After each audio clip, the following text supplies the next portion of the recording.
Hello, so these are the items. I'm in my garage and I have an extra refrigerator and a couple freezers out here, as you can see. So I didn't want to have to carry these things back and forth in the house. So I'm going to show you some things out here and then we'll go back in the house and look at the rest of the haul. So I got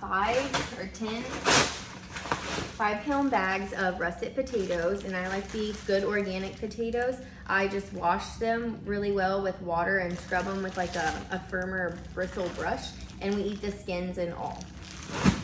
We use those probably sometimes twice a day. We'll use them for breakfast and we use them for an easy side for dinner, for lunch, for French fries. So this is one of our favorites. We're never without potatoes. So this is the Nancy's probiotic cream cheese, and it comes in an 8-ounce little tub. We got 6 of these. They last in the fridge. I think I had some that I found one accidentally in the very back like 6 months later, and it wasn't molded. It was perfectly fine. It's cultured, so that preserves it. So we got 6 of these. This is a new thing for me that I'm trying. I do make homemade tortillas, but for quick and easy dinner, sometimes you just want to grab a pack. So these are organic corn tortillas. It was $12 for 12 of these. No, hold on. These are 8-ounce packs. There's 12 in here. 1, 2, 3, 4. There's 6 of these 12 packs, and it was like 12 bucks. So that's not too bad for organic corn. I got 2 acorn squash. I got a bag of organic beets. It's 5 pounds. The raw milk cheddar, and this is a 5.5 pound block. And then calcium lime, which I'm gonna use for water glassing eggs. Okay, and I forgot 2 more things while we're outside. I got 1 gallon of vanilla extract. This is my very favorite vanilla. It's a 4-fold, and I just really love this. This is $100. This lasts us about 4 to 6 months, but I use a lot of vanilla, and we love it. It's way cheaper than what you'll find at the grocery store for that quality. And then I got a 3-pack of 5-gallon buckets and the clamp down lids. So these lids are more like long-term storage. They're not the gamma lids that screw on that are easy access. You pop these on and you have to push down pretty hard, but then once you want to take them off, they have a little seal you rip, but you can still use them after that. You just like lift them off. They just don't screw on as easily. So I store my grains in these. Okay, so this is the rest of the items that I got this month, and they are big 50-pound bags of wheat and salt. So this is a 50-pound bag of organic hard red wheat. I got a 25-pound bag of hard white wheat. I got a 50-pound bag of soft white wheat. And I got a 44-pound bag of pink Himalayan salt.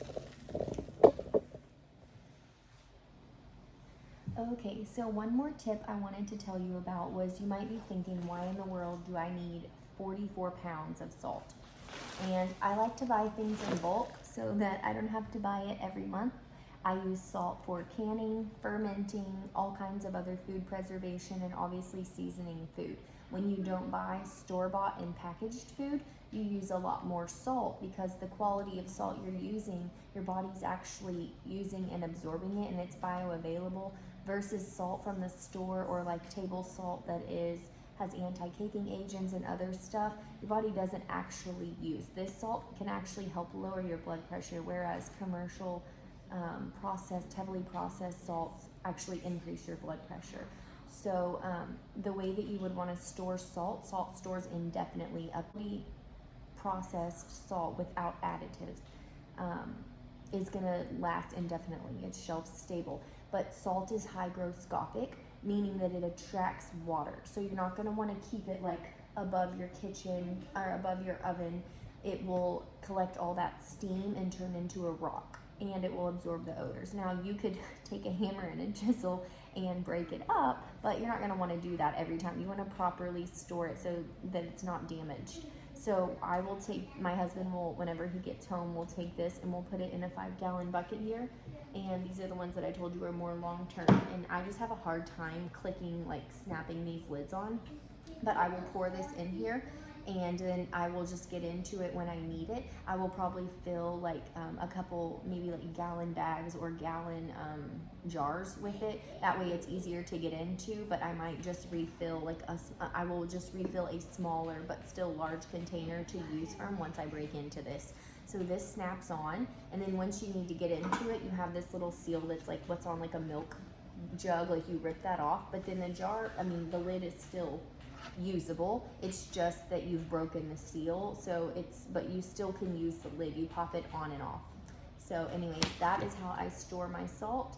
And you don't want to use an oxygen absorber. It will turn it into a rock, like literally a rock of salt. So that's this. Some of this is already, I can feel it's kind of hard. So anyways, but I'll just break it all up, put it in a 5-gallon bucket, put this lid on, and keep it in a cool, dark place, and it will last indefinitely. So that is how you're going to keep your salt long term. Okay guys, thanks for watching this Azure Standard haul. If you have any questions, leave them in the comments.